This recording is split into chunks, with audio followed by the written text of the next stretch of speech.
Nzambe na Isalaela toyeli susu liboso na yo okamba biso lolenge okambaki Isalaela na likonzi na moto pe na lipata na kemba olakaki bayekoli okotika bango moko te yaya okozala na bango kino suka ya ekeke tela nyonso batambolaki bamonaki akokamwa nyonso babandaki kosala ta bitumba balongaki yango nasengi na yo yaya kotika ngai te onalonga wana se esengeli ozala nanga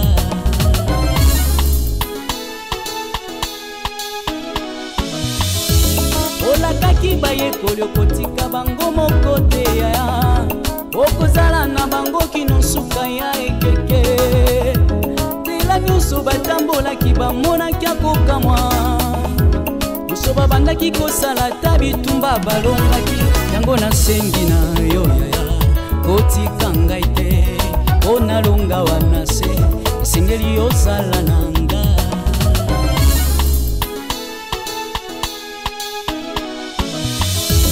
olakaki bayekoli okotika bango moko te yaya okozala na bango kino suka ya ekeke tela nyonso batambolaki bamonaki akokamwa nyonso babandaki kosala ta bitumba balongaki yango nasengi na yo yaya kotika ngai te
Je t'aime aussi.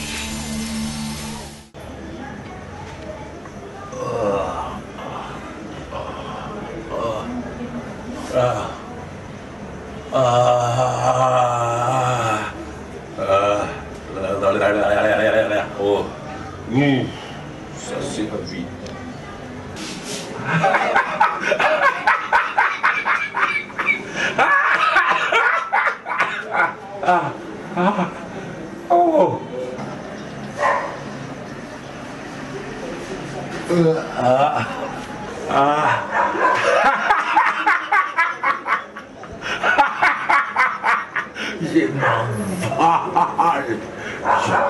Je m'envole.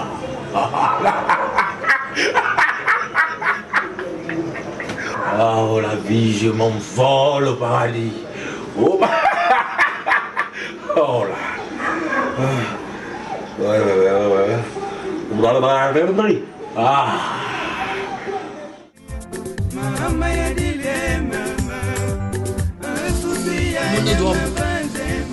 Sato baye bati champolo. Moni mondo. Kala trote daye. 2015, 2016 monde dieu. Toi lui sur la petite angana. Petit donner un projet d'avenir to balana. Ya ça la place na tomo la boule. Merci petit mon na place to balani. To ça bali fan to mo ba 3 mètres, ba 2 mètres 80. Mais ya petit beta fo ya. Petit na nga on a ti to zala wana nzo mana na noko mo boye on wana pédé. Bon on a ya odie ba banque odie ba société ba communication ya pédé. Après ça la cimenterie ça un système. Attends na yo gango na bien petit après ça malédiction.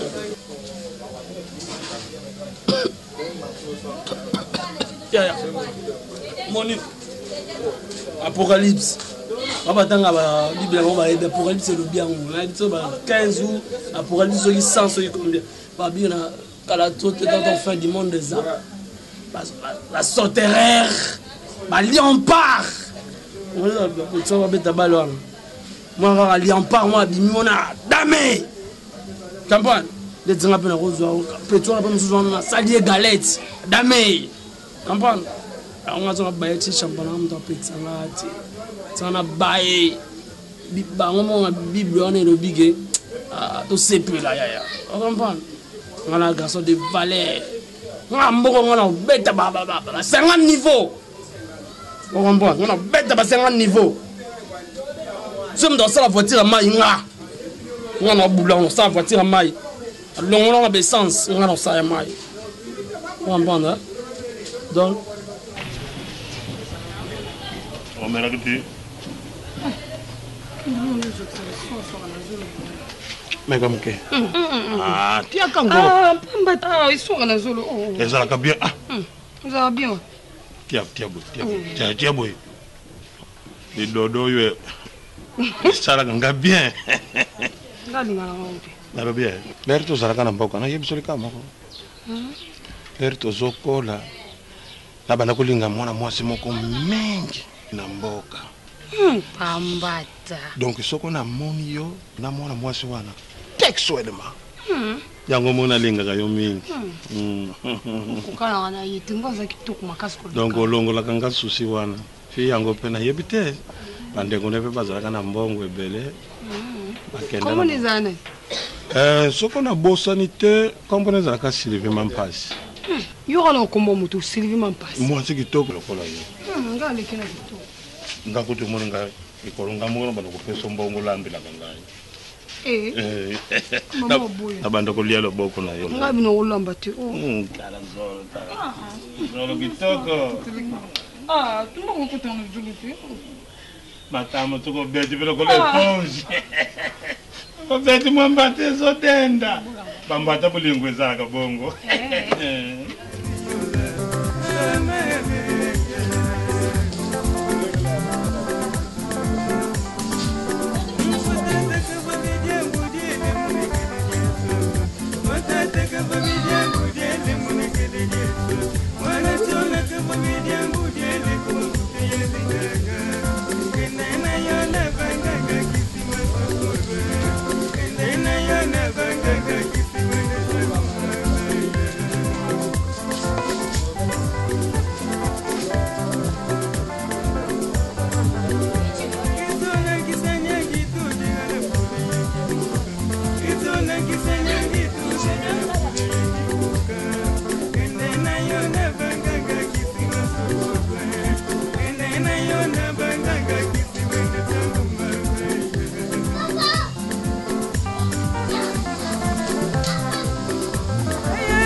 lost ships scattered everywhere. Can you bring them back? Backsliders fading all our way. Can you restore them back to Christ? Why do we fight for God when He can fight for Himself? There are many sick in the hospital, no one to cheer or show them care. What would you do for them? You can't put no lamba, Fantino Papa Le. Moi, je me lamba qu'on est Lisa. Oh, bon, ils ont peine, ils ont amos à Mobali. Et Papa Le, s'il vous plaît, n'engagez discussion là. Mais, mon niveau est politesse, non? Tout ça, d'accord. Bon, il va falloir un jour, je suis un d'accord. Il y a un homme qui est un poli. Au pied qui combien? On s'appelle un courage à côté de Bilok. Au bimisi combien? Il y en a qui t'étinent, yo. Yo. Occupé notre Hollandi. Ça va voir. Ça va voir. Tende qu'on a yo on a manque quand même bien. Occupé la télé ni au politique papa. Il dit que quelqu'un côté moi maman checker. À mon niveau de yango ça comme mubali na yena mwasi. Bon soko ça ni. Et ça ni. C'est pour na benda kana nga yozo. Ah, parce que vous comptez pas na benda zo na na. Ndekolo ya pia kanga kanda.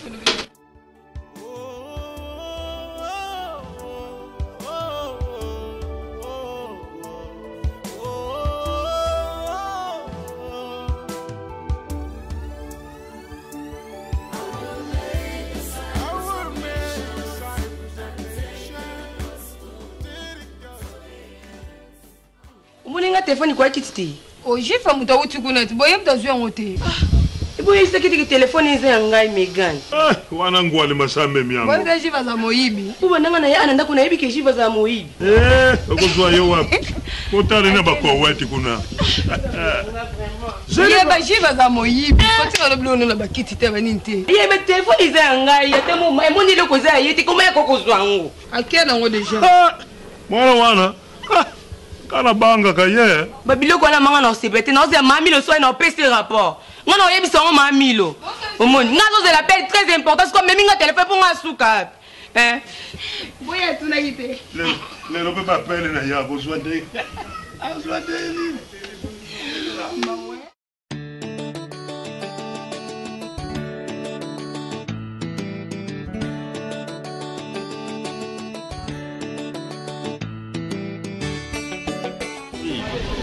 Mais Madame Moutou de Jésus Salema. Non, c'est préparé déjà pour te transférer, papa. C'est ça. Oh. Mais non, l'information, ma chérie, au bang de l'autre. Oh, nous sommes à l'Obaki, c'est vrai. C'est vrai, c'est ancien Ngoï. Oui, chérie, je te rassure. Non, je te rassure, yeah. Tala, papa qui n'a transféré papa qui est dans nous. Et puis, nana yo to s'en charger na Serge Ngoï. Tala. Alors moi na makamna e. Vas-y. Ana mo te d'accord, je te rappelle. Moi tu t'as moi là. D'accord.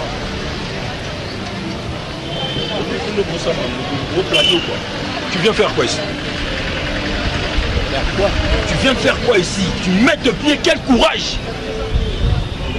Dis moi, on a kilo, on a que yo là, yo on s'appelle Noki. Vous allez me soutenir Noki pour poser action. Autant. Je viens parler à ta maman. Et toi tu connais ma maman? Tu yebi yoté. Donc on dit ici qu'on fait un coup. Aux infos, on est sur un coup. T'es là, Serge. Bossana biso. Ce qui servent dans c'est une église. Bossana luka cop mususu pour nous c'est fini. Roga. C'est fini. T'es là, na l'émission pour na monyo lelo.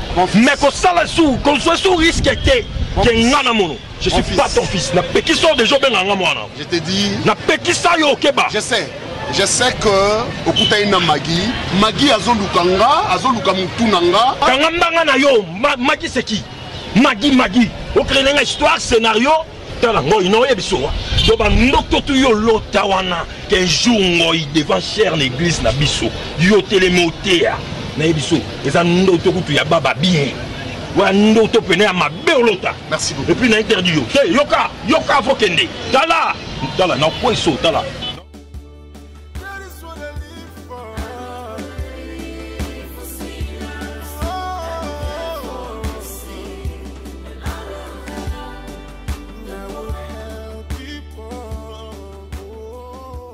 Oh, c'est là où on bête ma propre. Tu ne peux rien, petit. Ah, Okimi, dans la moï, et ça m'a souka, dans la joute au coup dans la nayo. Nga, nayo n'est là.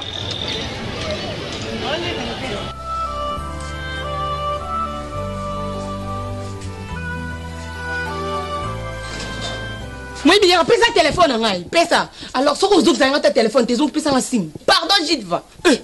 Mais tu n'as pas eu. Yonde n'a pas eu Moïbi. Petit. Petit, Megan est sur mon langage. Megan est sur un nini. Oza Moïbi. N'a mis papa mbata c'est avant d'aller kuna na Megan.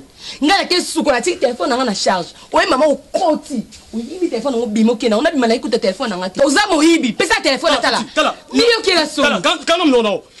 Yo yé pas la biso. Yo bien Moïbi. Ouais Moïbi pas la bino pas maman le kinanga.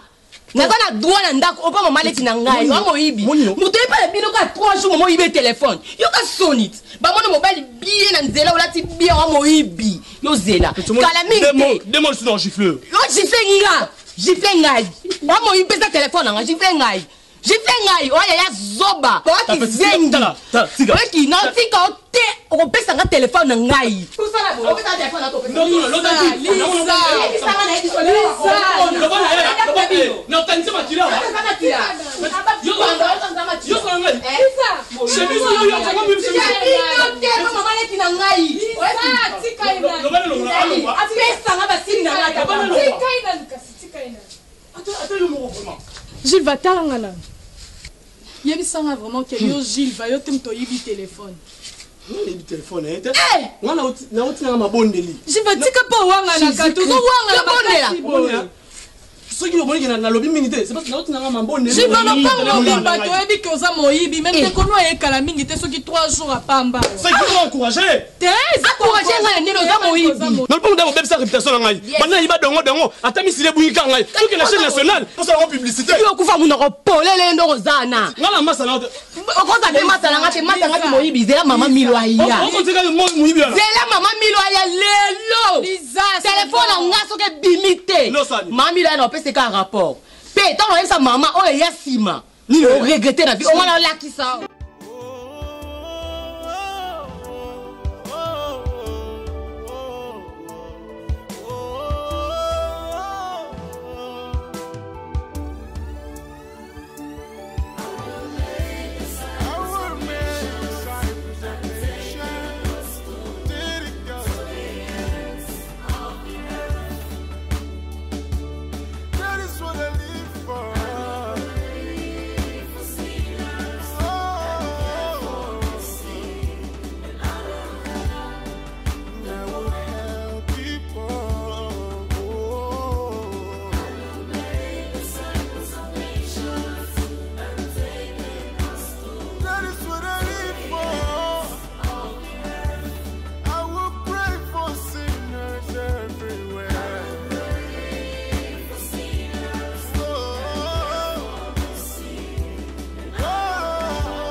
Jesus gave.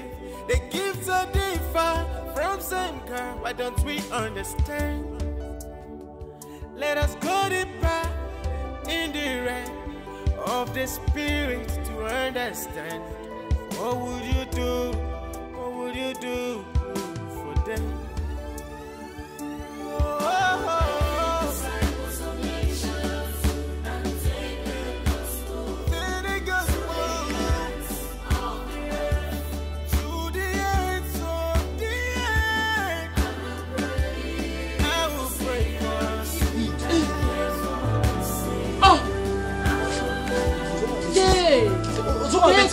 Tiens Gilles va.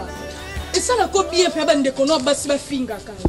On va ça impoli, yango va. Impoli te yonde. On la ki sarate ko za ya. Gilles va. Donc ya biso na nga mbana nga sambo sala ate.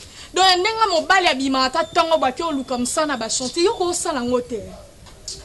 baninga no baninga sino mobali abongaka la muki tonga ke oluka yo yiba ta Gilva obima ki meyonde mto yibi téléphone ozwanga na peka te pa ngai biso so to yibi kozaka moyibi oteki yango combien o écoutez vraiment réputation na venu au New York soda au sambwa no Gilva moyibi Gilva so changer te eza pasi hein ce que otika la kana via moyibi boy eza vraiment pasi na basi mo balinga bino na ebite hein on continue moyibi ti wapi ngala ngasi udo pekisa pe so fi ngai ezande basi tika de via moyibi mobali abongi boy te bano bazotambusa ba vernis bazomema basacha ba eau pure yo l'équipe on a nini mais d'après tout bien yibi na kuna hote oyibi na yo preso ni côté d'ignorant changer de bon bien tout je vais déborder te après on attend je vais déborder te bien on moyibi comme l'on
Nini yango yozanga kama kamuti mikoro nyoto kolela na kolela hein ce mec oh maman nini nango vas-y okula kabonyo nyokola okula kango sa kenda likoro nyokola maman nini nango bana na bokola Jiva nani vas-y vas-y leki maman nini Maman nini yango bokula ka bokula neme bakotika bawuti wenzaki ye nini nango mama ande tokenda misali loko na depo misali so tokoti na depo muna mutu azomisa biloko ne ekoma yanga koni eza te oh mama na nini nango mwana memelaki nga mondi mpe elongi ya sika lobi noloba na yo elongi ya sika omengo oyebinga te nazalaka soka nde mwana naza akose biloko na wana bepete bayibi babakoni biloko mama te elongi okanga jango te bayibi biloko abomisa biloko na depo na bakula wenze kuna siko ayiki obimisa biloko memelaki nga biloko nzoka aza mwana moyibi nayebaki te nakantika bana na biso bamemela biso biloko ntango azongi na bipesanga jeto bapesa jeto to te meya balobi bapesi jeto te bakomi kombo baninga nyonso baye na bajete na depo baze biloko yabayokomemisaka doko oyo motu wana omoni ekalobilobi ndeni okoka omemisaka doko motu ye moyibi yango abangi monene na yo te vraiment azoya kozwa biloko na yo azomona ta grandeur monene na yo te tu monnaie au barré, papa. Quelle imprudence! Quelle imprudence!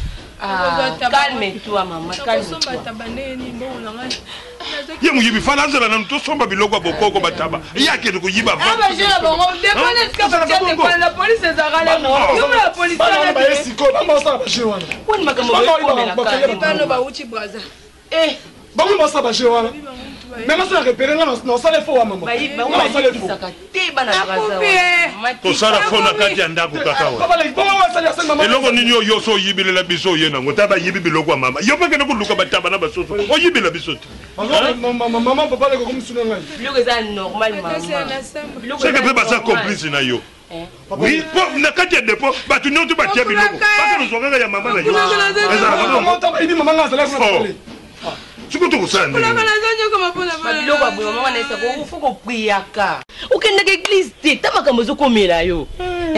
Ko sambela. Si muyibi pe bakenda na Yesu na likolo paradis. Ba zo ko sambela te Yesu.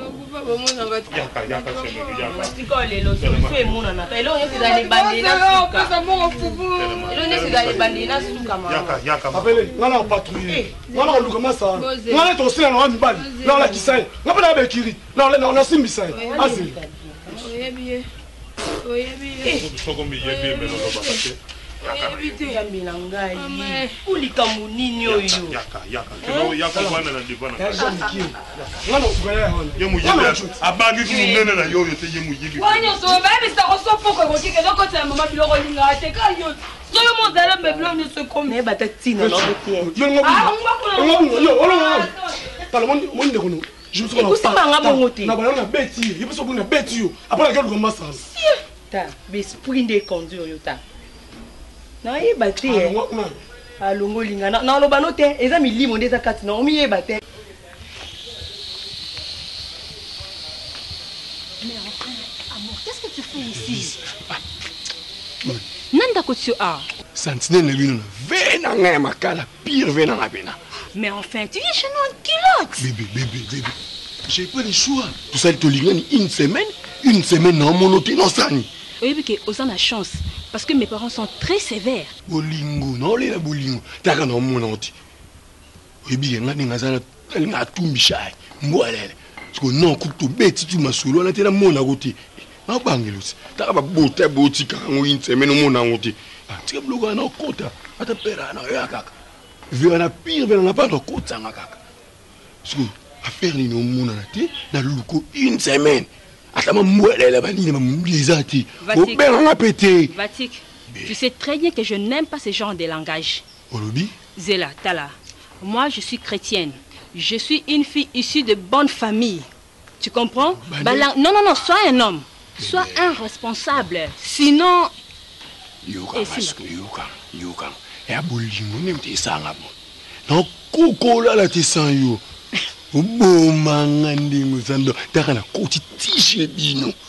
Écoute, naïve que tout le monde en a mais c'est indépendamment de ma volonté. N'est pas que papa c'est là qui crise.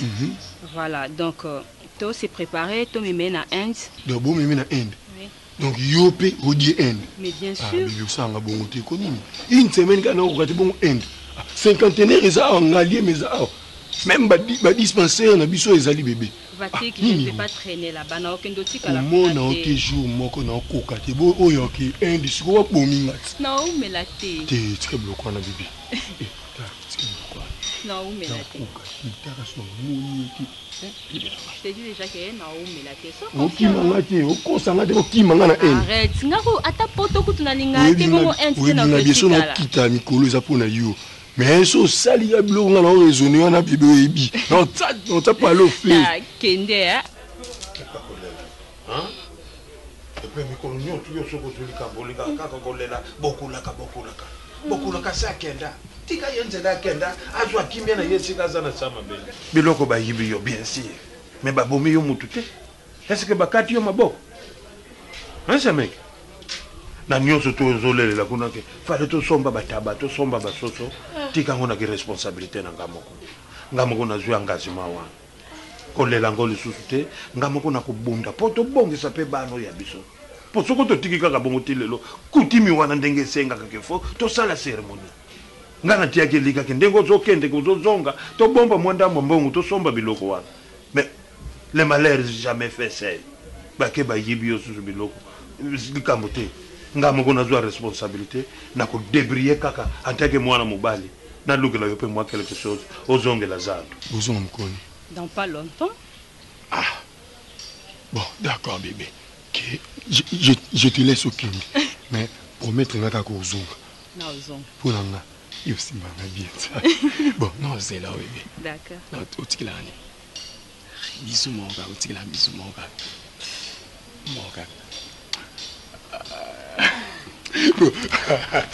oyoki sebe na banani balocataire no bafutaka te tokosase naza mwana yokazi nalobi nakanisaki mbongo nanga nayebi te biloko nasomba nzambe yo ozotangelanga balocataire yokandi soko totia eligi ani balocataire mbele tozalaka ti lelo toliaka tomelaka naza mwana mobali kokipe makambo balocataire te oyoki seme nga moko na kobundelela zongo okende opema zongo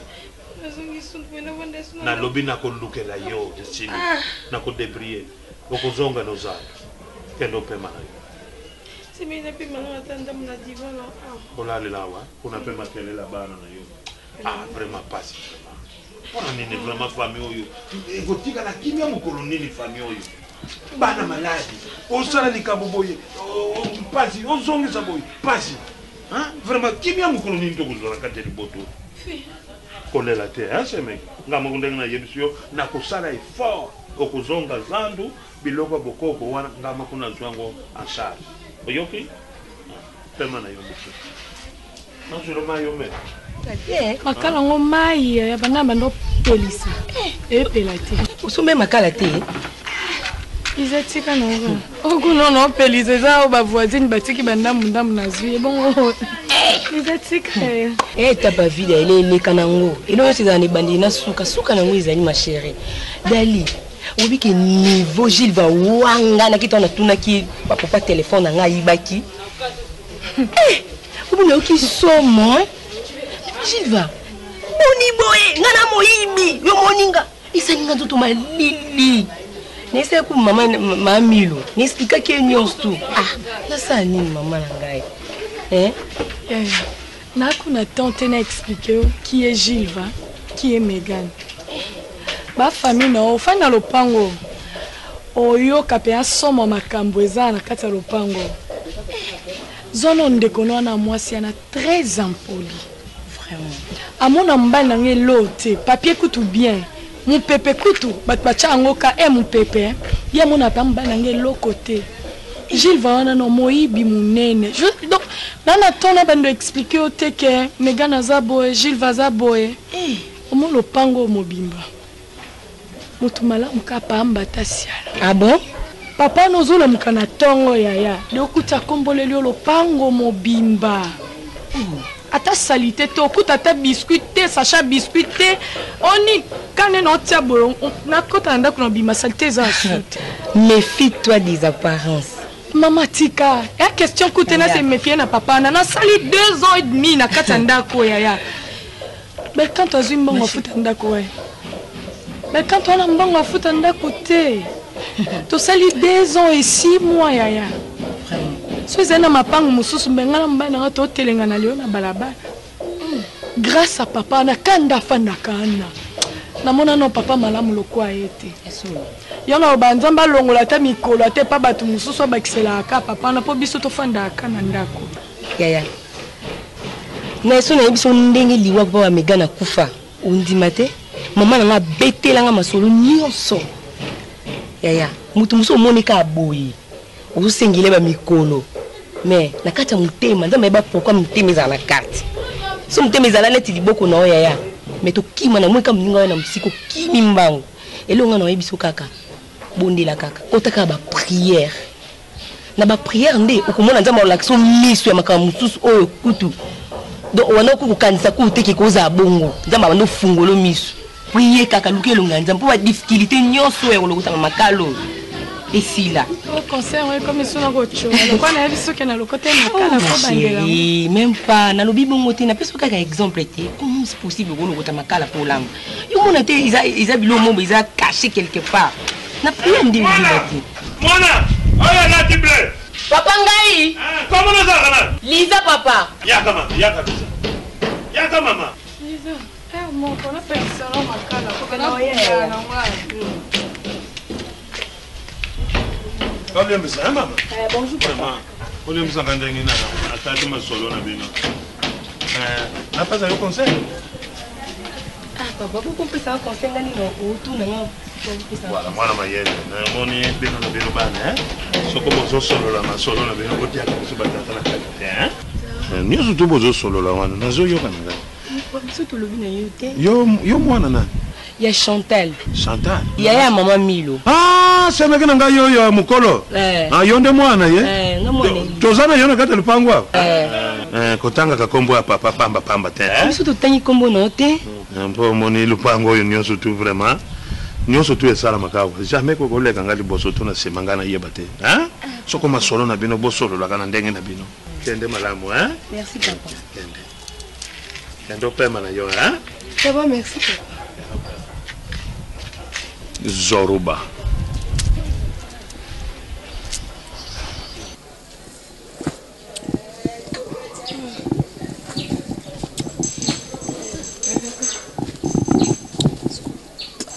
Premier bureau, la deuxième bureau. Comment est-ce qu'on prend tant comme même quand tu touches la toilette? Et quand tu bilanga. Et moi, je suis et puis surtout quand tu as on m'a blonda pour les acquis tout est cher. Tu n'as vu. Donc asima.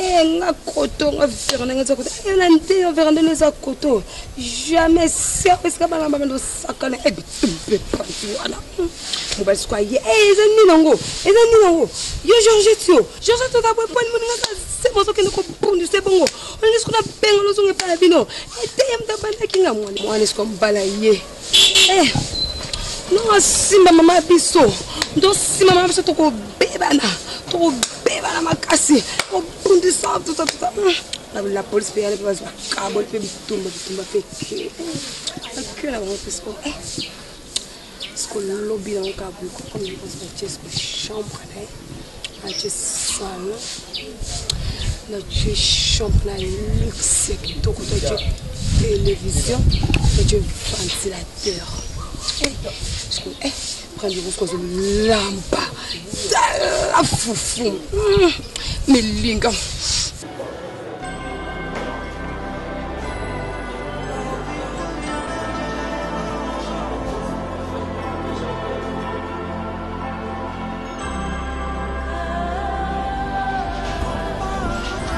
Maman, c'est bon.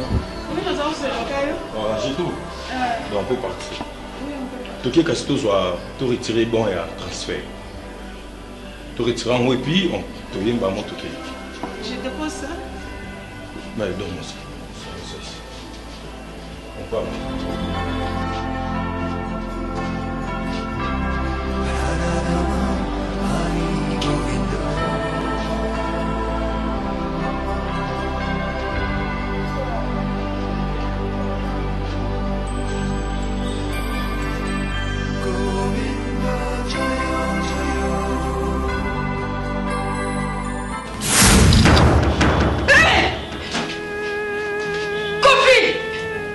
Papa! Papa! Docteur! Mon cher, mais qu'est-ce que je fais ici?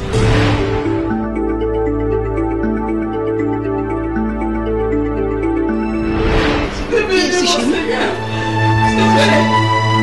Ça va, tout serviteur. Tout ça. Je ne comprends rien. Sois calme, qu'est-ce que c'est? Docteur, s'il vous plaît, qu'est-ce qui se passe? Sois calme. Papa en vie? Sois calme. Papa? Oui. Ça va, papa? Eric, Papa? Eric, c'est bien vous. Vous êtes en vie, papa. Papa. Ça va, papa. Oh Seigneur, c'est pas vrai. Docteur, je ne comprends rien. Non. Est-ce que tu peux t'allonger? Allonge-moi pour ça. Allongez-vous.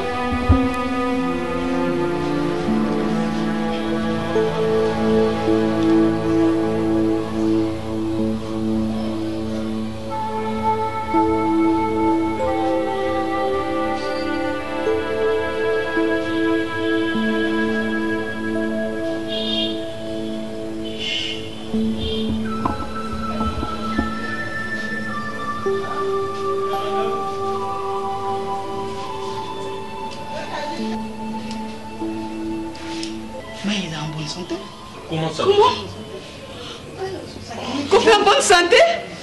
Chérie, tu es en bonne santé? Oh mon Dieu, je t'ai béni. Qu'on fait en bonne santé? Salut, mon mari. Papa, non, ben un journal, toi l'ingala.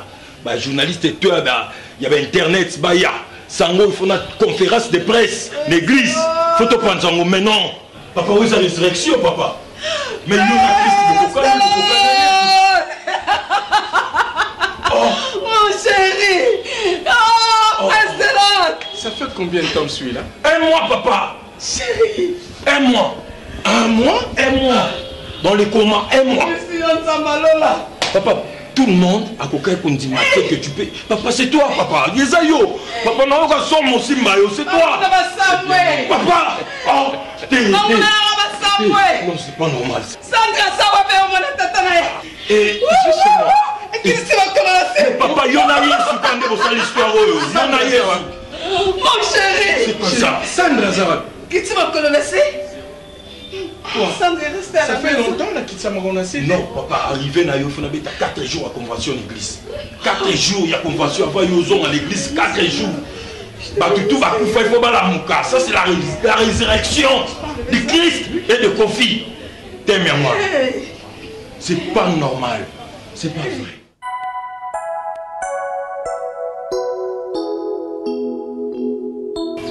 Ndenge nazomona la père a tendance bon, je pressens que arotinda biso toluka asiengoi tala evanjo songa nazoloba na yo kotiaka tembe te nga naza na expérience ya makambo oyo akosala biloko ndenge wana te ngoya asali babétise na ye tofuta ye d'ailleurs oyoyebisaki ete soki ozopresentir mais tobengani ye déjà esili c'est tout yo ozoremarke teki masolo ne nyonso ezotourne kaka autour ya nkombo ya ngoi plus de 4 ou 5 fois nkombo ya ngoi. Donc là moi je suis en train de pressentir omo ndenge aconvoqué biso awa opesanga raison na suka je pressens. Si papa a un sentiment de regretter parce qu'il y a un sentiment. Si vous posez une question, vous expliquez qu'il non, on a expliqué que non, c'est selon la dernière information, Azari Soki a un idiot face à Soki Boulungu. Boulungu, Soki non, évité. Mais non, il est en train d'insister. Non, mais il faut qu'il y ait direct au EBC que non, ma soleil salemaki boye, ngoya déconné, c'est lui l'assassin, tout et tout, tout bengana kilibanda, tout ça kilibanda. Je lui ai tout expliqué. Alors, je lui ai tout expliqué, il a compris, mais je sens comme si Azan a doute là. Petit, ton père est spirituellement très fort. Au cours de l'année makamuboya yo qui on a mato ya moto. Mais tant que mato ya molimo et goyoka. Alors que l'homme, ne crois pas que tout ça la et puis Kobo Sanate, nous avons boyé. On a déjà, donc yo, on a déjà pasteur. Vous comprenez? Il faut oyeba, qu'est-ce que tu dois faire? Tu comprends? Parce que dans le livre, la boyé. Père, oui, il est revenu à la vie, mais il est force pendant. Il y a nous autres, ils ont été. Maintenant, nous avons considéré comme Ngoï, au cas où Azolu Kangoï pour remplacer. Non, jamais possible. Non, Koloba jamais n'est tout ça dans le stade d'été. Ça demande des stratégies. On doit se préparer en tout. Mais alors, il faut tout monter ma stratégie. Il faut tout monter en haut. C'est le moment. Ma stratégie, d'accord. Aux obos, c'est la Serge, t'as nos paroles. Mais il y a ça, Serge, il y a des paroles, mais il y a moins. La différence, c'est ça. Au moins, il y a sous-estimé l'adversaire à perdre Dakar. Tiens, il y a un gros qui a influencé papa Nanga, a dit qu'il est autorité église. Non. L'esprit qui est dans ton père là peut l'influencer. Il y a Rosoa Ngoïgotia en tête église. Oh. Alors, ancien Richard. Bonjour. Ça va? Oui, ça va, grâce à Dieu. À la maison? Oui, ça va, grâce à vos prières, pasteur. Mais, allez, bonjour. Bonjour.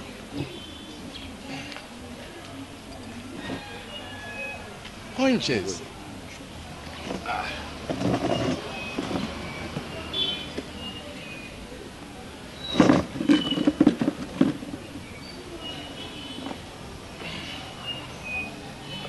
Que l'amour de l'Éternel soit avec nous et avec notre esprit. Amen. Amen. Ancien Richard, après avoir causé avec pratiquement vous tous, et depuis que je suis revenu, la seule personne que je n'ai pas vue, la seule personne qui n'est pas venue me voir, c'est l'ancien Serge Ngoy. Alors, je n'arrive pas à m'expliquer ça. J'ai causé avec ma femme, j'ai causé avec mon fils, fiston, Eric, j'ai causé avec toi. La seule personne avec qui je n'ai pas causé, c'est l'ancien Serge. Et j'aimerais vous entendre sur ce point. Qu'est-ce qui se passe exactement? Pourquoi ne vient-il pas me voir? Je suis resté pratiquement 1 mois dans le coma. Et après, quelqu'un d'autre j'accepterai, mais pas l'ancien Serge. C'est pourquoi, ancien Richard, j'aimerais sincèrement vous entendre. Pasteur, bon, pendant vos 30 jours passés dans le coma, il s'est passé beaucoup de choses. Moi, je trouve que l'évangéliste Eric est bien disposé de vous relater exactement ce qui s'est passé. Parce que c'est lui qui est resté à la tête de l'église. Papa, je pense que ancien Richard a lobby quelque chose de vrai. Parce que dans ces souvenirs, les sous dans le dialogue Nabisomi Balé, je ne voulais pas te choquer. Parce que Outaki fraîchement dans Diakoma, nous la mouki et bisotou tozaki surpris. Mais quand on parlait, je ne voulais pas te choquer. Bon, comme aujourd'hui c'est la vérité, parce qu'on a eu ça aux vérités. État de santé nayo, ne c'est compliqué qui wana. Ezalaki ancien Ngoy, Serge, nous tozaki na sima yamakambu wana nyonso. Pendant que vous allez dans un coma, pendant que vous allez dans l'hôpital, on a appris des choses où ancien Ngoy a organisé qui pour l'état de santé. Et il n'a jamais côté quand on bongo, na mona mutu moko za criminel, mutu moko a touché vie à papa nanga. Et aujourd'hui par miracle, moi je bénis l'Éternel et vous a à bonne santé. Nyonso o les cas qui a eu ancien Ngoy. Serge, Nakisangani, on a appris ça. On a appris ça, papa. Et on so ancien Ngoy. À ça, qui Nakisangani, qui empoisonné micro na yo. Pendant la convention, moi j'ai appris. J'ai des preuves, j'ai même des témoins. Alors, on n'a jamais écouté comme moi. Parce qu'ancien Ngoy, automatiquement, ça traître. Ça assassin. Et comment on peut supporter quelqu'un? Nous avons marqué au sein de l'église, non. Il y a une qui est une église, na longola qui est une église, na longola qui est une église et pesaï. Et puis, Aza poursuivi. Bazo landela pas avocat et famille. Il y a un commis les lombanaka lobby, nazo apprendre pas ancien awa, idiofa. Non, inongo. Non, Bulungu. Voilà. Bulungu. Donc parce que yebi que à tout chaque qui vit na yo. Ayebi que celui qui va récupérer, il passe toute sa vie en prison. Et une raison de plus, Oye Fakima, parce que apprendre à Yoki, na musika ke, on se rétablir aux bonne santé. Parce qu'Ayebi, oh, tu es comme secret, na Kisangani. Parce qu'Ayebi, parce qu'il y a des auteurs, il y a un empoisonnement na yo. Et en plus, si l'évangéliste ne l'avait pas chassé, ça allait peser sur la morale des fidèles parce que c'était déjà un secret de polichinelle, donc on ne pouvait pas garder une histoire pareille. Donc il était obligatoire que le responsable de l'église le mette hors l'état de nuire. Voilà. Et on n'a pas voulu dire ça parce que vous allez choquer. Je suis désolé, nous a choqué. Pour apprendre que Mouto est proche de nous. Mouto banda comme mon frère, Mouto banda comme camarade, ami Mokongana Yebi Yayo et a tourné derrière Donayo à Salomé. Vous amenez partout, dans tous les voyages. Voilà. États-Unis, Espagne, France, Roumanie, tout ça. Alors parfois il faut papa que tu karabatum sous l'écart. À l'église, nous tout comme ma minorité, nous tous soit à message la pauvreté. Tant on me met dans moi vie mon Walix peut tourner derrière toi. C'est ça, moi j'ai compris. Il faut les laisser dehors. Merci beaucoup. Merci Ndenge. Bofungoli ngai mitema na bino, boyebisi ngai tout ce qui me semblait les dessous de la montagne. Mais ma grande surprise, qui vous a relaté l'histoire de Kisangani? Ah voilà, moi je savais que vous allez étonner, parce qu'on dit toujours les murs ont des oreilles. Donc j'ai tous les infos. Donc nazala ba information nyonso ya Kisangani. Oh nyonso les kana Kisangani papa na yebi yango. Ah bon? Oui. Donc j'ai tous les infos. Donc nazala ba information nyonso ya Kisangani. Ah bon? Oui. L'information comme quoi par exemple? Comme tout papa. Oh tout les kana Kisangani moi je sais. Et ça. Tu as tout dit à ta mère? Mais oui. Maman yebi. Ayebi ke asengo ya bandaki ko poursuivre na Kisangani, ayebi ke boswana ki na Kisangani, ayebi makambo to eleka na Kisangani. To swana ki au sujet de quoi? Oh mais papa, abandaki ko menacer yo ke non, c'est toujours yo mutozo tambola na ba véhicule, yo pesi ndako église ya za na ndako te, ndako wana vandi comme locataire et tout yo so s'enrichir, ya zo tikala kaka pauvre, azo envier ba dispute wana nyonso. To yebi ngo amenation de mort na Kisangani, to yebi ngo. Et tu as dit, vous allez un témoin oculaire? Oui. Oui. C'est-à-dire qui était à Kisangani? Oui. Qui a tout vécu? Oui. En face de chambre na chambre na ye, vous étiez là de voisin voisine. Fiston, merci. Na une fois de plus, Nengolobi na Bongo. Mais je dois vous dire une chose. Moi, je suis un homme de Dieu. Est-il que je peux commettre une erreur? L'esprit est disposé, mais la chair est faible. Mais je vous dis que ma mort ne peut pas être entre les mains des personnes. Si aujourd'hui vous apprenez que Ngaï, pasteur Koufi n'a Koufi, c'est Dieu qui l'a autorisé. Toute cette histoire, pour moi, c'est une cabale. Ancien Serge Ngoï n'est pour rien. On ne s'est jamais discuté à propos de parcelles, à propos de véhicules, à propos de quoi que ce soit. C'est une cabale montée de toutes pièces.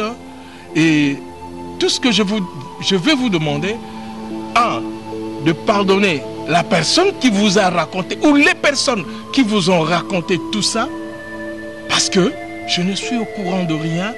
De deux, je vous demanderai tout simplement, en âme et conscience, et en tant que frère dans la foi, en tant que frère en Christ, d'aller voir l'ancien Serge Ngoï et de lui demander de venir ici, que nous puissions, nous pardonner les uns les autres, et que nous puissions, une fois de plus, nous mettre ensemble pour l'œuvre de l'Éternel.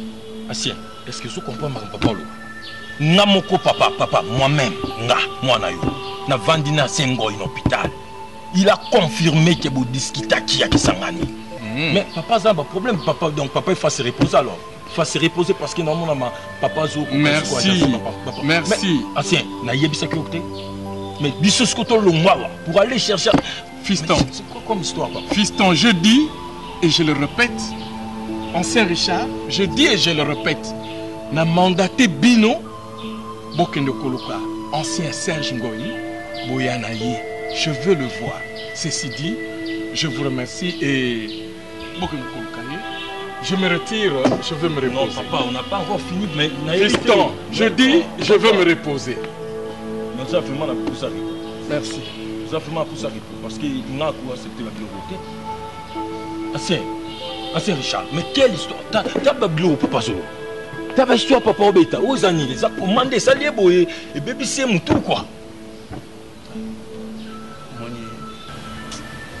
Papa m'a dit prendre la moto. Oh mais oui. Mais le rôle a yéné à lobby. Il faut que le cas Serge. Keba. Keba. Ok. Ça musala na yomoko. Comme nous avons ngulu papa na ngaki osango yomo. Moni yo. Au raté nzoto pona wala nalikelele. Sabaje. Où Sabaje? Tu n'as pas de stratégie? Serge. Est-ce que Serge peut venir chercher ici?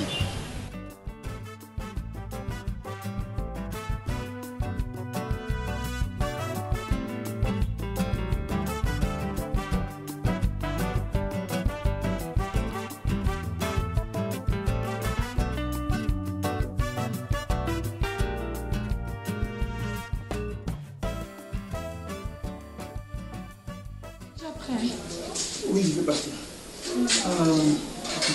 On fait ceci. Regarde.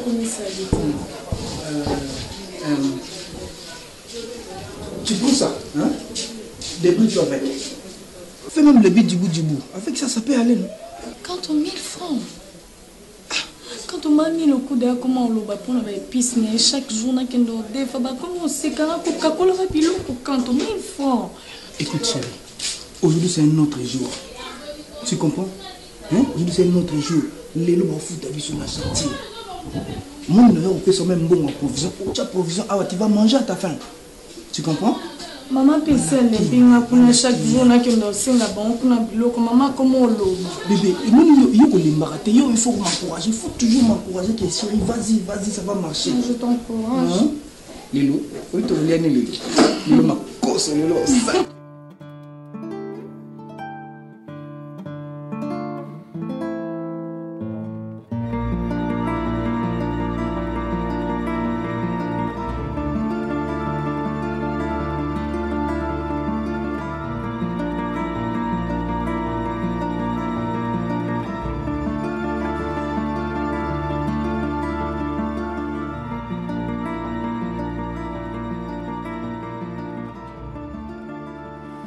Miguel, le homme est bien ma casco. Maman, bande na ina ndako pour faire munu aussi maquillé beau. Boy ça m'a bé. On a rendez-vous t'es beau. Même pas. Non, mais tu retournes quoi la balou qui a pris la zone na ngai. Elle se maquille bien, hein? Miguel, sans faute. Maman, vous allez quitter au bout. Non, je l'ai pas là. Vrai chérie. Oh, c'est vrai. Yaya, il s'en a vérité. Vous en avez oublié Miguel. Qu'est-ce qu'on a zambé? Ah bon? Vous voulez moi ça ouais? Azani à planète sauté. Arrête, Miguel. Vous en avez tort. Ce qu'on va la zab na chibité. Il s'en a vérité. Moi on a. Vous voulez Azani à planète sauté. Vous voulez qu'on se rejoigne Azani côté. Vous voulez moi Azani ni non. Vous avez posé bien. Bien sûr. Vous voulez me demander si na yo bisa. Maman Lisa. Ouais. D'abord comme on est dans nous Bogar. Enga benga ka Bogar. Lisa mbana za kitoko. Les hommes nanga za kitoko aza pembe aza mpinga aza mayele gan tala so moni ko résister aza tellement beau que les ana na mbala bongo na mboko te les ana na ba favori moustache bebone rose Jésus Lisa soko lobela yo. Oui, on dirait, vous êtes comme hier. C'est un grand poète. À Rosanga, chaque jour, il n'a pas kitoko. Ah, Lisa, t'as un poète. C'est un grand poète. Il y en a besoin d'un planète sur pour beauté na kaka. Et la planète aussi. Miguel n'a tourné. Vous bimez déjà. On va vivre privé dans le monde. Mais on est entre nous, non? Na boy. Yo zo tunda rama mbana yo na yo de relaxer mbana chérie. Moni ngani na zavwe. Na mobile te. Na kuta na mobile ya volonté nzambeti. Elisa. Ebi comme kona nga. Bien sûr, ce que c'est ni sona mukolo. Et c'est ni yo il faut zo na mobile. Kasi on a lobité, maman. On a coupé mbala volonté nzambe. Mkongo na kuta mbala volonté nzambe. Yaya, na bombi pona nga mote. Non mais miti tina ndako mama mona ba parents bigano bien oto isanga mo ba noaza bo aza favori ya omona ma relation amoureuse auto tokenda ko mikoti so chéri faut ba place ni ocha likolo na koto ocha likolo te omoni mo ba nusa ko ya ba pesi ozemi gana kene kimi e ukosi mo ba nangati na kosi non seulement zemi nzambe azolo kumso ya za bongo te non seulement zemi ya spiritualité aussi compte à cause apena milieu mona ya za mutaba science bobimine à transmettre yo oyaye azu la chance na comme ça la méga nangai à part ça maladie ça est-ce bien infection kanga ko boto oui ben infection kanga ko boto comme stérile ya on est biso faut ka to mi bomba to mi batela ki mo seka na biso Elisa mi batela chérie Megan naibi nzamba zolo kumu ya yoso aza bien bongo nzamba zolo kumu obi ko zala mo seka c'est pas donné à tout le monde babali yo mo seka ba peso valeur na ba parents na miso nzambe pe ba leki bazana ba mo seka ba mi ba comme exemple na bango to batela ki mo seka na biso Elisa woni za yo pona okuta interrono zolo ba bongo Lisa o mbala nga ko résister te ya so bien on a ko résister on a bien so yo kokate singa na nzambe singa lisungi ya molimo santo esunga okoka yesolo la kela ngai bo obimaka boye na fungolo suki na peso urona nga ucha umuntu obima buiti ya na basuki maboko fungola ngo uzi otie courant o zana zo penka j'ai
Tantine, excuse-moi, s'il te plaît.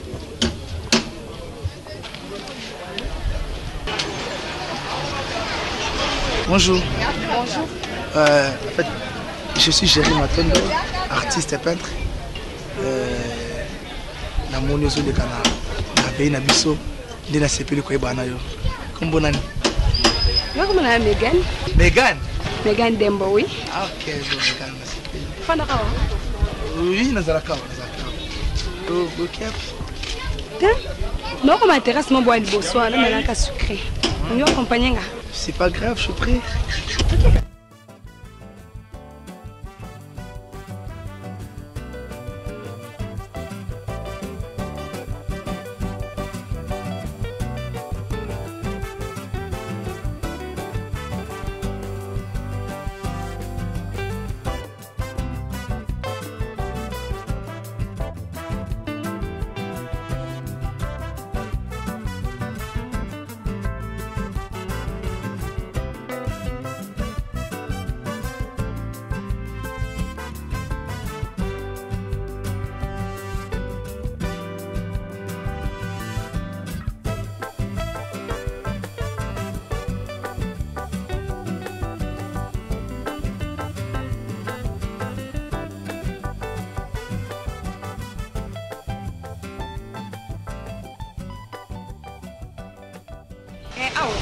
Comment on passe les exposés boy?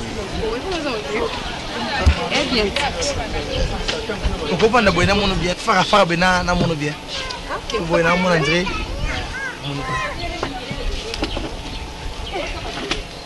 Ça va hein? Oui, ça va et toi? Comment on avance bien? Boy na mono bien, on t'applaudit bien. Je t'offre quoi? Non, on a fait un frio. Oh non, même pas. On a invité aussi. Non, on a fait un nation. Non, vous êtes obligé. Ça fait quoi? On a fait Merci. Tonton, il y a la master. C'est vraiment, c'est comme si vous avez dit Gunayo, oui, si vous avez un bamobé, ah ouais, on a Guni. Aïe, vous avez à chaque fois. Arrête ça, s'il te plaît. Oui, dans un monde, il faut qu'on inspire, on a créé un vrai sous. Je sais, Bible Bakar, celui qui trouve une femme trouve le bonheur. Mais on a caché mon Dieu, ma bombe, pour trouver, il faut chercher. Et maintenant, ils ont trouvé comme bonheur, de nation Nzela. T'es jolie, t'es belle, belle taille, tu parles bien, diction, on a habité quoi. Et puis, on a sûr ceux qui n'a, c'est le portrait, mon orté, quand mon cher. Ah oui, tu es beau, jolie. Hein? Tu es vraiment beau. Tu sais, jusqu'à présent, merci. Tu peux enlever ça, papa. Merci. Jusqu'à présent, je n'arrive pas à trouver la source de ta beauté, chérie. On peut trinquer, non?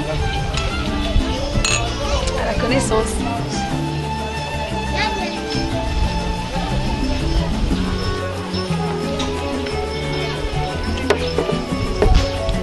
Ah, tu permets, je vais voir tes yeux. Ouais, je peux. Waouh. Tu as des beaux yeux.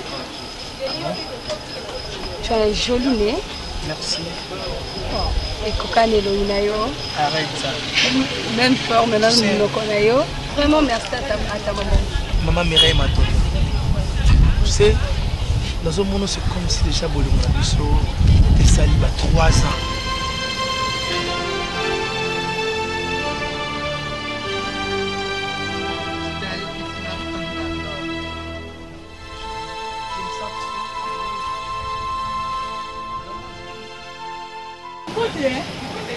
Bonjour la viande. Ah, 1 kilo combien? 1 kilo 12 000. Et bon, bah, biloko on a 4 ans, bah, michopo, bah, nineza. 1 kilo combien? 1 kilo 9 000. Il y a 500 frais coco mon nana? Non, 500 frais datés. Demi kilo, non, 4500. Ah. Et bon, ma tongue, le nom, tu sais combien? Mi balai 50 francs aujourd'hui. Si, mi balai 50 francs. Hey, maman, il faut te bleu au nom de cher. Qui vaut combien? Qui sont 50 francs pour aujourd'hui. Non, 50 francs. Et mon coco est dingue, attends, Haïti, tu as son biloko? Non, moi, t'es. Ouais, gentil, mais merci quand même. Non, gentil. Maman, dis-nous, elle est en ma classe. Pardon, quel est le gars? Si attends, bah, si maintenant, on se mêle, on doit te cher, ma classe. Maman, Kende. Tu bois la lelo, tu bois ta lelo, tu peux pas faire na lelo. Pour moi, on est déjà mariés tout ça. Eh ben oui, na bato ba na biso différence parce que bolingo to ça là. Petit, bébé, y a un problème? Ça va? Bébé, ça va? Bébé.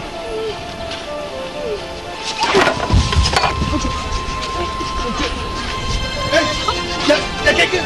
Barman, bébé.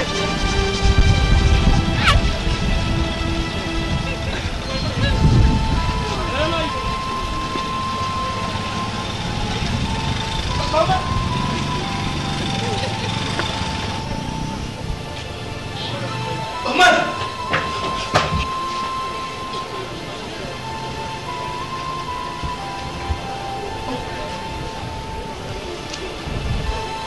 Ça va?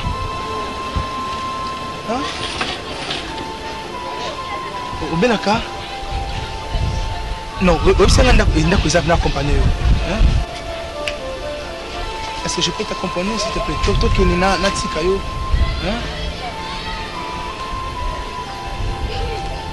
Non. Ça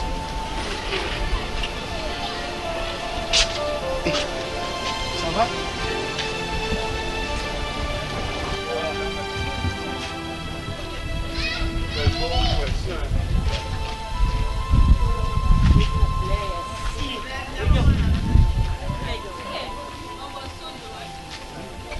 Soukano a.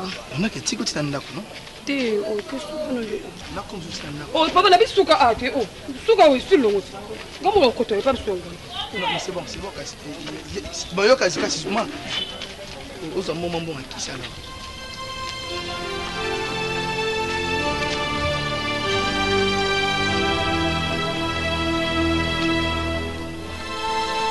ça va?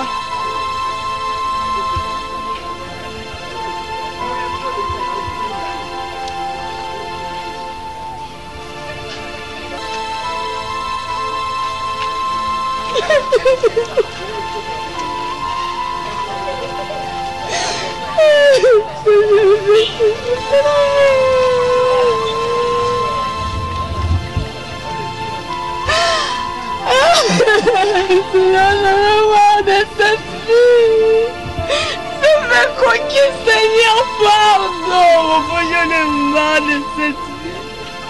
Si mon royaume je fais l'oreille.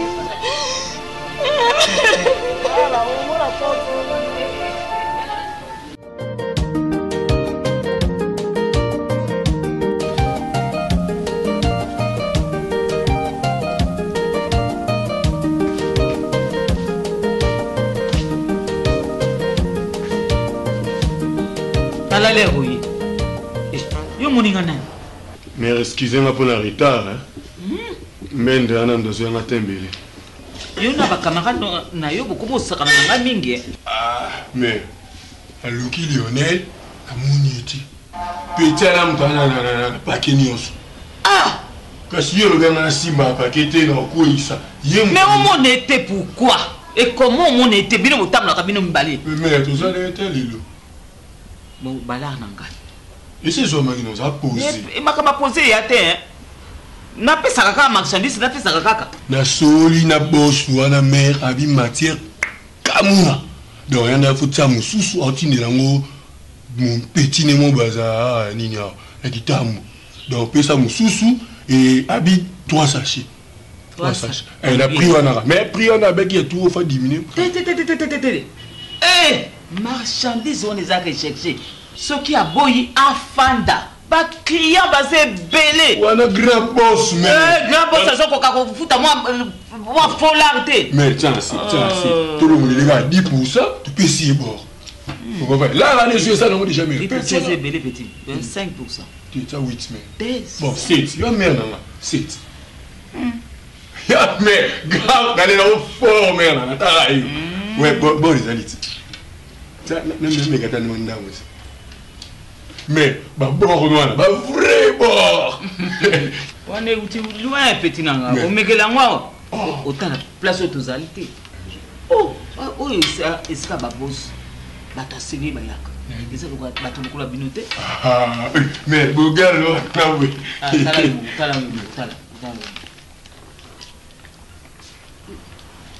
Mais Rioni n'a pas plan, la lela kofu. Mais, 10%. Eh, t'es 5. Il m'a évité à la tête, ça dit ça. T'as le son, il y a un ballon son bon, on a gagné. Nako bon maillot. Eh, petit. La boîte son zinzi. Na niati yo pe. Osili. Petit na yo. Petit na nga me kongisa. Merde. On est ma petite wana. Et Simbi? Ah, mais ma petite wana, et Simbina. Ok. Ah, mais, oui, c'est un comportement. Petite wana français, moi n'a pas pasteur. Donc, c'est un cravate, il faut la carte à défaut, il faut cheveux, carte à madame. Et bon, c'est un problème. Merde. Oh, mais sur le Longolais, on s'est rasé, bien parfumé. Et le bas. Papa Wimba. Eh, c'est ça problème. Problème est on a dit ça, on a ça la nyoso. Nandimi nyoso na merci kolo. En contrepartie là, na gagné, na regagné. Ah, petit. Soko zemi sika mwana mwasi wana. Ubebisi vina ye. Ah, petit. Ngai shako. Na kotindu na poto. Eh, mais on sérieux. Sérieuse. Mais ne me comprendre. Mais au bagati. Rapi na ba sûrement d'honneur universel. Donc les na oui mais ko banga di compter na micro. Jamais kota na combien micro. Oh, tout na ndenge ba règle na yeke ndako jamais kota na micro mono yebi di yuma. Qui na le disé le boulot. Mais tracan. donne-moi un entraînement qui est sérieux. Dans des marches. Ce qu'on a ngingonga, mais où que des poteaux. Mais n'a la poteau. Oh, n'a marchandise na yo. Mais n'a te que la poteau. Mais yo. Mais gaillé. Mais bon qui mais. Mais zala calme. Le pétio non c'est les mix à love. La bêtise est DiCaprio, Mariana. Mais Kuba m'a dit Rono autorisé. Yasso. Maman non tayango. Ça la petit. Nga la poto mais ingai. Mais yé ba ka ngo kutana ngana yo fina ngebungi. Ekobonga petit na ngai okomona. Na omona sikola na Londres. Na Londres ko na teni busa Tour Eiffel. Non, na Londres to na Paris yo pe na yo. Mais ça poto mais.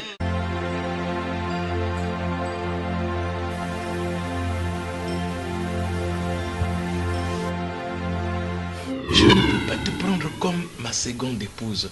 La Bible me l'interdit formellement. De deux, j'ai déjà dit à celle qui est à la maison, j'ai juré ma fidélité pour le meilleur et pour le pire.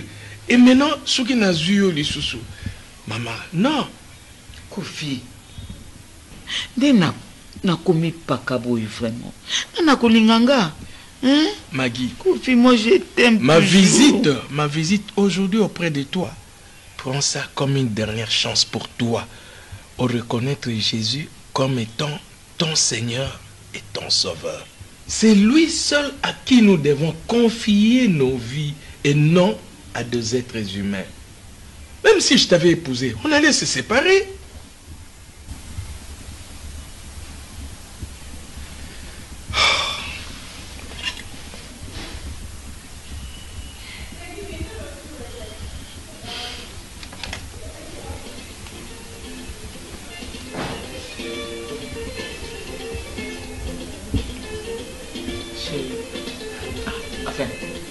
Pasteur, est-ce que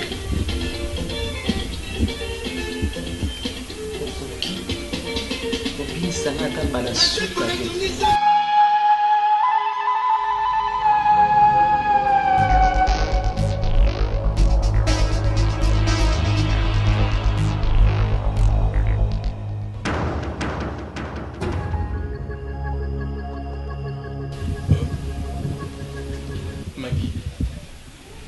Comment tu as permis que je puisse passer la nuit ici? Mais c'est arrivé comment? Maggie, Nazala. Combien de temps tu vas ensemble? Et maintenant tu commences à dire c'est arrivé comment? Nazalaka mobali nayo. C'est déjà fini? Non, non. Moi je me suis marié et j'ai mené notre vie, Maggie. Non, non, non, non, non. On a eu ça qui a au côté.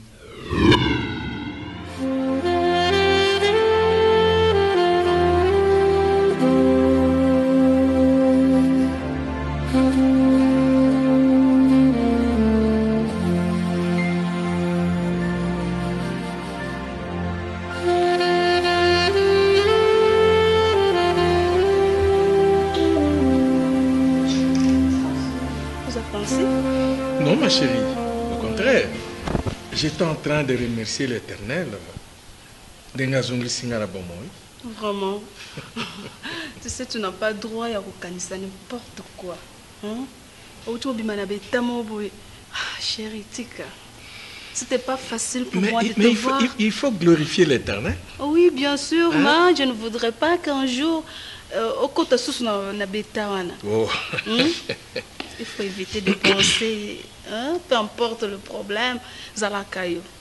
Tu sais, ma chérie, quoi, bébé?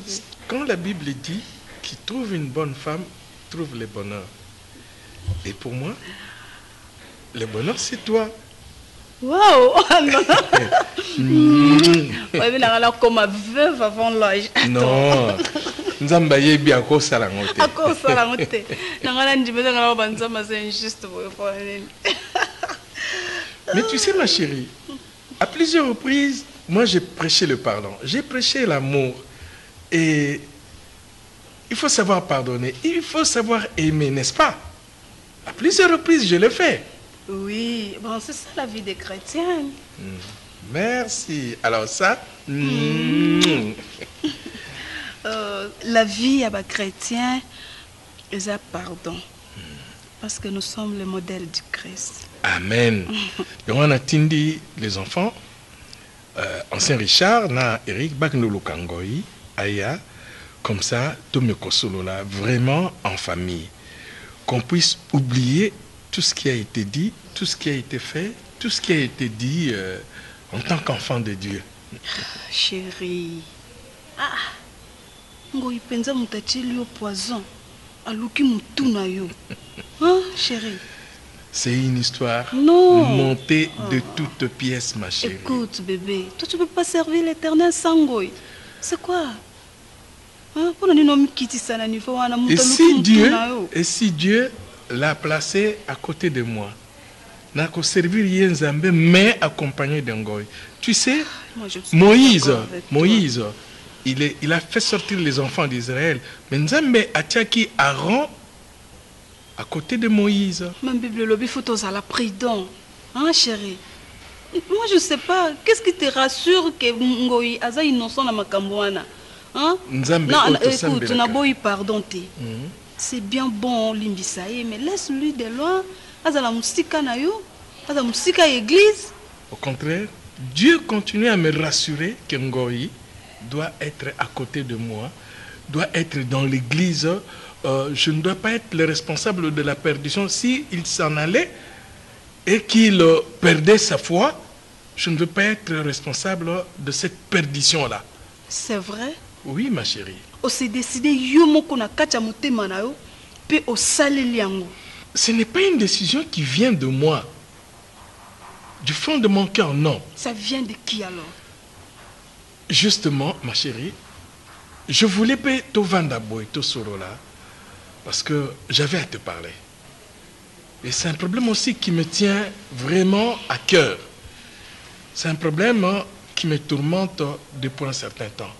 Et si Dieu a permis que Nabi Manakoma, c'est parce qu'il voulait que je parle avec toi, que je cause avec toi, que je te dise le fond de mon cœur, que je te demande à toi aussi pardon. Moi? Oui, ma chérie. Rassure-moi que tout ce que je veux te dire, tu vas accepter, quand bien même ça va te faire mal, mais que tu vas te surpasser. Tu vas te mettre au-dessus de tout ça. Rassure-moi, ma chérie. Pasteur, attends, chérie, de quoi est-ce que tu parles? Dans nos joyaux, on m'a bien mon côté. Tu as toujours été un bon mari pour moi. Merci, ma chérie.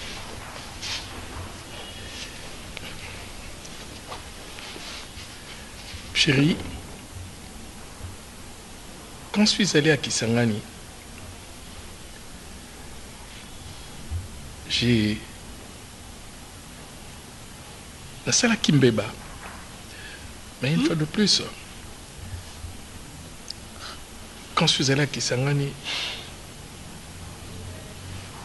deuxième jour, Nabiso, j'ai revu, elle est venue, elle a appris, elle a cherché où nous étions, et comme elle habitait Makiso, et campagne Nabiso Pezaki na Makiso, hôtel pas tous les Kolala, Ezaki na Makiso, elle est venue, elle m'a cherché, et je l'ai vue la journée. Mais comme nous avions campagne le soir, je suis allé à la campagne, on a fini la campagne, elle est revenue, elle m'a invité chez elle. Elle, c'est qui?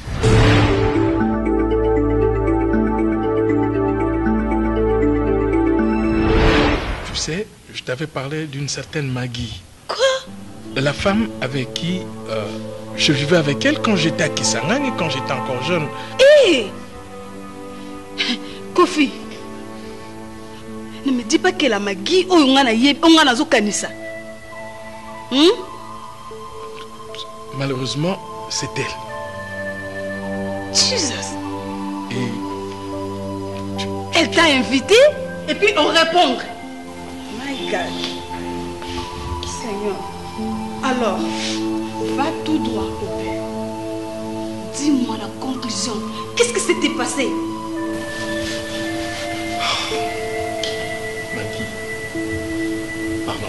ma chérie. Tu vois? Mais tu vois les erreurs. Comme manquer un respect, comme confondre un Maki. Maki, ça, tu as oublié le nom de ta femme, ta chère épouse. Pardon, Bianca. Hein? Tu commences à m'appeler Maggie. Non, je voulais... Ne me touche pas. Maggie. Vas-y, dis-moi ce qui s'est passé. Bon, voilà. Je te demande pardon, Bianca. Je te demande pardon. Je suis prêt à m'ingénuer, ma chérie. C'est-à-dire, ces jours-là, je ne voulais pas d'elle. Mais tellement elle a insisté, je ne sais pas qu'est-ce qui m'est arrivé. Et je me suis retrouvé dans sa chambre. Tu comprends? La chair est faible, ma chérie. Oh, putain, regarde-moi cette jolie créature. C'est comme la reine Elisabeth quand elle était jeune. Je viens souvent me mettre ici. Quand je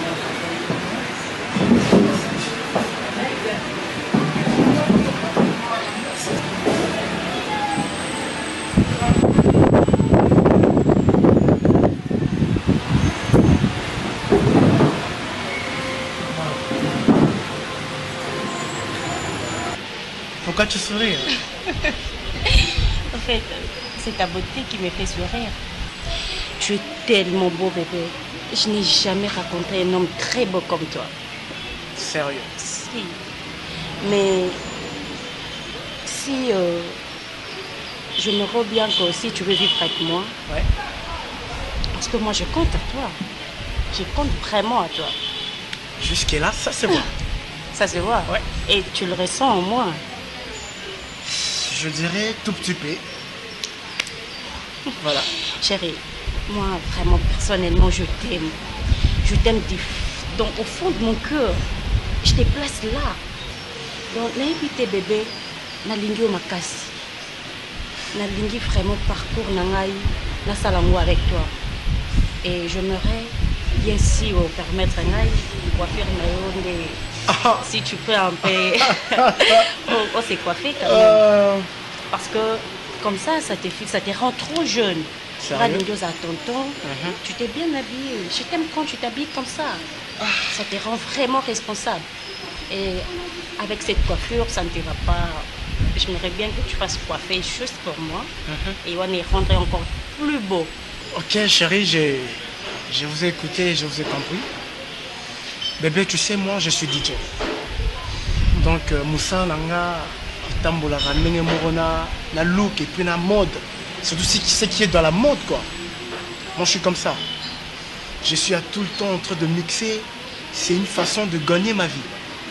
Et c'est un du fond la look mais bon, vu que tes désirs sont mes autres, je n'ai pas le choix. Je ne ferai rien que pour toi. Merci, Son Altesse. Ouais.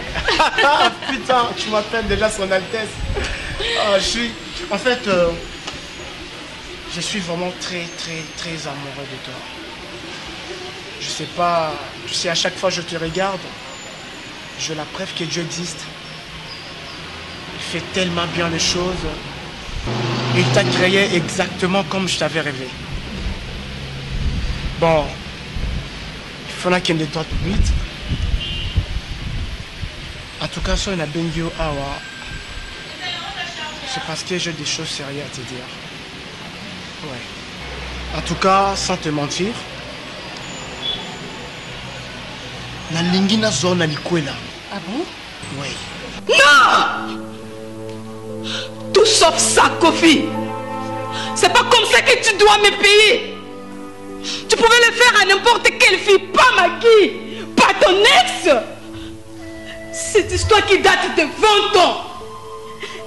Donc, Bolinga Maggie est si là. Mais pourquoi tu ne l'as pas épousée? Pourquoi, dis-moi? Pourquoi tu es venu dans ma vie, cher pasteur? Pardonne-moi, Bianca. Pardonne-moi, Bianca. Pardonne-moi, Kayote. Oublie-moi dans ta vie. Si c'est ça la conclusion de cette histoire, j'aimerais partir de cette maison. Non. Kofi. Non, Bianca. Oublie-moi. Non, Bianca. Non. Je ne veux plus de toi. Pardonne-moi. Pardonne-moi, Bianca. Pardonne-moi, ma chérie. Pourquoi ça? Dans ma famille, Bianca, tout à l'heure tu as promis de me pardonner. Te pardonner? Sois à ma place, Kofi. Ce que c'est là qui nga yo ndengoza pasteur. Ba ya ko informer ou bien na ya ko informer yo na ya ko senga bolimisi maman pasteur akoye quelque part. Est-ce que tu allais me pardonner? Oui ma chérie, pour l'amour que je te porte, j'allais te pardonner. Ah les hommes, que vous soyez chrétien ou païen, vous êtes le même. Nazana posa. Un jour, aux à la maman ya bana. Moni et Salranga y passi. Nazana ba camarade. À chaque fois la kendara la ba foyer na bango, et si ba vendre ça ma solo. Donc ngani na bima loko la célibataire moko boye na la plasté. Et comme au jenengai. Nazo sentir c'est comme si eloko mo ezo zanganga pona sala mambo minene na mboko. Nora. Nana posana bala yo. S'il te plaît. Naibi ke ozala tang susu. Mbango fagina memango malembe me nazana choité. Le temps passe tellement vite. Et pour moi je me dis il est temps. Il faut nganao to balana s'il te plaît. Ba reproche au sala kanga Nora. Ba conseil au pesa kanga. Non. Je sais pas ce qu'il Raphaël. Pour moi, tu es belle, tu es un ange. Je sais pas. Je bénis l'Éternel de t'avoir créé. Paix à toute ta mission nanga. Ah non, je suis béni, ma chérie. Nora, regarde-moi. Ne pleure pas. Je suis là. Ok. Je veux que tu m'appelles cette nuit pour me dire la suite. Il y a conversation à Yona Baparanayo. S'il te plaît, chérie. Nazana ta repère d'Anayote. Je ne vais pas te prendre 2 ans, 3 ans là qui fiançaille. Non, exagère Nangate. S'il te plaît, ouvre-moi ton cœur. Nandimagite un jour. Ngaende na bali pasteur. Nakuta na likambo. Mais yo kangai. Yebango lelo tindengo lalaka. Nga Bianca. Épouse na yo. Na simbaka na loboko Kofi. Parce que nga na considéra ka yo ange. Na banga ko pumbwa okende n'espace. Mais ce que tu m'apprends aujourd'hui est confirmé nga kozaka mutu. Kofi yo koti comment 1 mois. Nalala kana se en hôpital. Ba rumeur partout na Kinshasa. Nzoko neza ke kobo na yo moko. Mbali nanga. Nzamba zwa loku. Pardonne-moi ma chérie. Je n'ai rien à faire.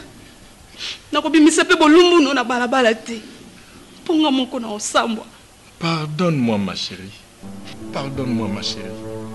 Pardonne-moi Bianca.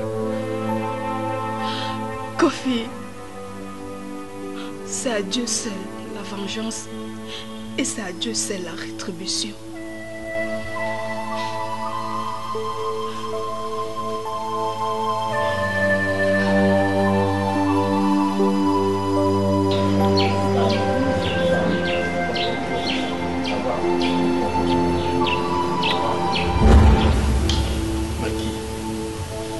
Pardon, ma chérie. Tu vois?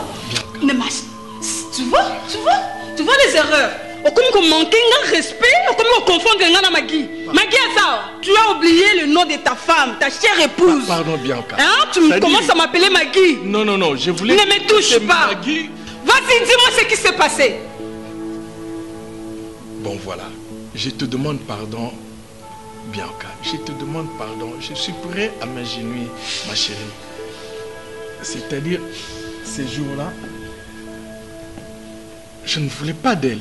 Mais tellement elle a insisté, je ne sais pas qu'est-ce qui m'est arrivé. Et je me suis retrouvé dans sa chambre. Tu comprends? La chair est faible, ma chérie.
pas normal.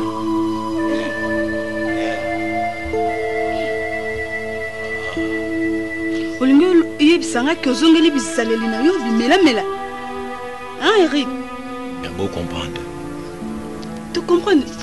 Pourquoi, Eric? Hein?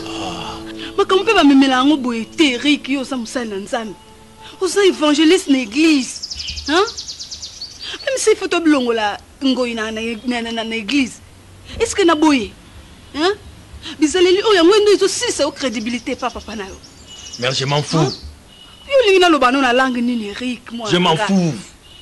Eric na zoloba yo zoloba je m'en fous. Je m'en fous. Tala bano. Yo ndo ko bimisaka nga perdante na vie. Hein? Makambo ezoleka a Eric oyebi yango te. Oyebi yango ata mokete. Yebanga mama no mayele na evandi likolo ya mutu na yo. Ce que vous comprendre était jusque là. La muka zonga mutu. Boni boyeko.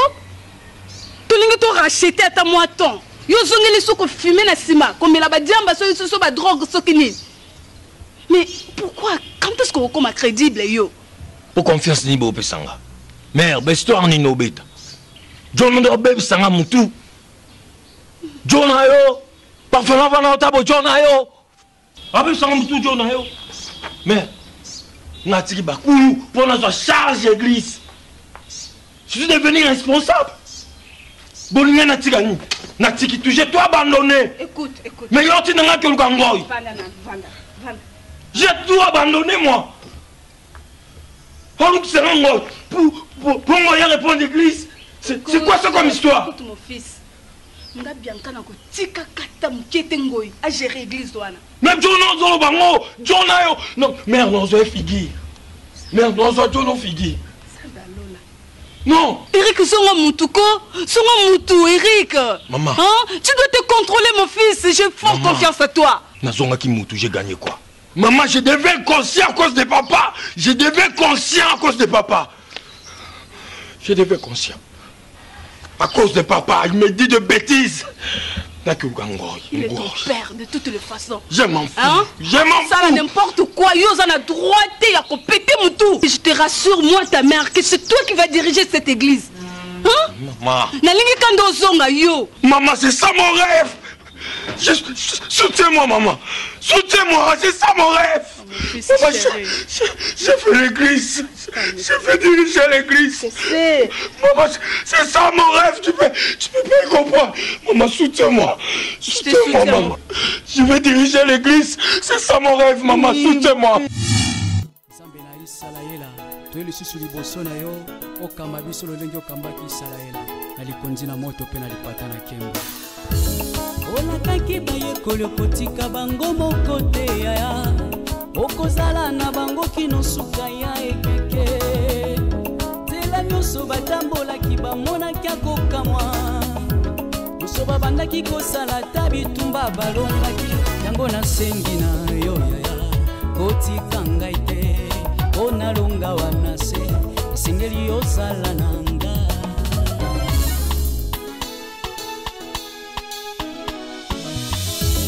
olakaki bayekoli okotika bango moko te yaya okozala na bango kino suka ya ekeke nzela nyonso batambolaki bamonaki akokamwa nyonso babandaki kosala ta bitumba balongaki yango nasengi